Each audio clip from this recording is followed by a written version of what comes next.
చీమకుర్తిలో శ్రీ హరిహర క్షేత్రం నందు శ్రీ కళ్యాణ వెంకటేశ్వర స్వామి దేవస్థానం నందు బుధవారం ఘనంగా సామూహిక ధనుర్మాసం వ్రతం పూజలు నిర్వహించారు. ముందుగా ఆలయ అర్చకులు శ్రీ గోదాదేవి అమ్మవారికి ప్రత్యేక పూజలు నిర్వహించారు. తదుపరి భక్తులచే సామూహిక ధనుర్మాస వ్రతములను జరిపించారు. ఈ కార్యక్రమంలో పాల్గొన్న భక్తులకి తీర్థ ప్రసాదాలు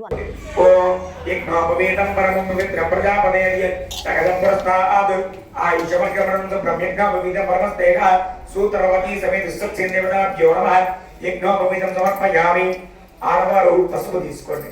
అక్కడ పసుపు ఉంది కదా, ఆడవారు మాత్రమే వేయండి. ఓం హిరణ్యవర్ణ మననేం సువర్ణ స్రజ చంద్రాభిర్మయీ లక్ష్మి జాతవేదో భవావ. మరలా కుంకుమ తీసుకోండి. తా మమావ జాతవేదో లక్ష్మీ మనవగామిని హిరణ్యమిందే యంగామత్వపురుషానో. ఇప్పుడు గంధం తీసుకోండి. గంధద్వారాంధ్రాదయ నిత్యపుష్టాంగేషిణీ ఈశ్వరీకం ధర్మభూతాన తామిగోపక్మయే శ్రియం శ్రీ సబరివారాయ శ్రీమతి సత్సేంద్రవరాభ్యో నమః. హరిద్ర కుంకుమ చందనాన్ని సమర్పయామి. అక్షతం తీసుకోండి ఇద్దరు కూడా. ఓం తత్పురుషాయ విద్మహే వేత్రహస్తాయ ధీమహి తన్నస్యాన్న ప్రచోదయాత్. సూత్రవతి సమేత సత్సేంద్రవరాభ్యో నమః. అక్షతాన్ని సమర్పయామి. ఇప్పుడు పుష్పాన్ని తీసుకొని ఓం విశ్వక్సేనాయ నమః అనుకుంటూ ఒక్కొక్క పుష్పము